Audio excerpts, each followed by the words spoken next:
هو كده فعلا الموضوع ما بقاش طبيعي بعد الاخبار اللي انتشرت عن الجسم الفضائي الغريب 3 اي اطلس، وبدأ العالم كله يركز معاه غصب عنه بسبب اللي بيحصل واخر حاجات اتقالت عنه. ولو ما تعرفش احنا اتكلمنا كتير وما زلنا لسه هنتكلم عن الجسم الفضائي الغريب اللي بيقرب من الارض وكان في اقرب نقطة بينه وبين الشمس الفترة دي، بس اللي اتقال عنه حاجات مش منطقية لانه بجد في حاجة غلط. لانه الكلام الاخير والتطورات الاخيرة في الاحداث بتقول انه اكتشفوا انه في نبض طالع من الجسم الفضائي ده، وكلمة نبض دي بتعني ان هو مش كويكب زي ما بعض الناس كانت مفكرة او بعض الاخبار كانت بتقول، لان المذنب والكويكب معروف عنهم ان هم مفهومش نبض او مفهومش اي ترددات. وهفهمك يعني ايه نبض.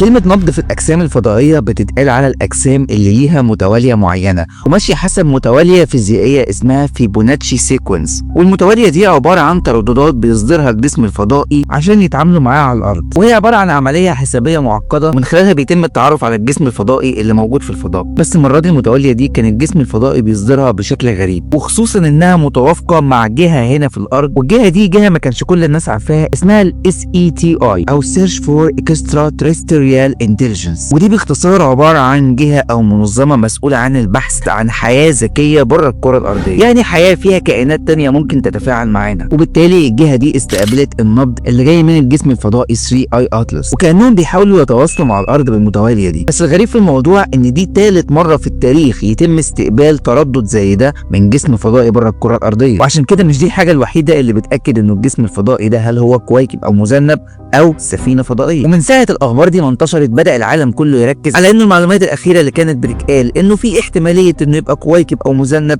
أو احتمالية إنه يبقى مركبة فضائية، فبدأ طبعا الاحتمال يركز أكتر مع المركبة الفضائية إن هم جايين من عالم تاني وجايين لسبب ما على الأرض ما حدش يعرفه. والكلام ده كلام منتشر عالميا لأنه كان متقسم لثلاث احتمالات قبل كده، إما إنه يكون كويكب أو مذنب عبارة عن صخرة موجود في الفضاء ومش هيسبب أي حاجة إلا طبعا لو وقع في مكان معين على الكرة الأرضية، أو إنه يكون مركبة فضائية لناس بره مجرتنا أصلا، ودي تالت مرة في التاريخ يتم رصد جسم فضائي جاي من بره المجرة بتاعتنا أو تحديدا بره مجموعتنا الشمسية. ومش هنربط الكلام ده بكلام بعض الناس اللي بتقول إنها بتعرف الغيب أو بتقول أي حاجة زي ليلى عبد اللطيف أو مايا صبحي أو بعض الناس اللي قالت كلام زي كده. بس الغريب في الموضوع هنا إنه ناسا متكتمة تماما عن الموضوع وما بتتكلمش. ولما تيجي تفكر في الموضوع هنقول إن الموضوع غريب شوية، لأنه ناسا هي أكبر وكالة فضاء عالمية، مش معنى كده إنها الوحيدة بس هي أكبر وكالة فضاء، فكان طبيعي جدا إنها كل شوية تطلع بأخبار جديدة عن الجسم الفضائي ده. لكن الحقيقة إنها بعد ما اتكلمت في الأول وبعد كلام عالم جامعة هارفارد اللي قال إنه الجسم ده جسم فضائي من بره مجموعتنا الشمسية واحتمال أكبر إنه ما يطلعش مذنب أو كويكب لكن الاحتمال إن هو يطلع سفينة فضائية، ومن بعدها تم التكتيم تماما عن الموضوع وكأن مفيش أي كلام يتقال في الموضوع. وطبعا دي نقطة ملفتة للنظر جدا،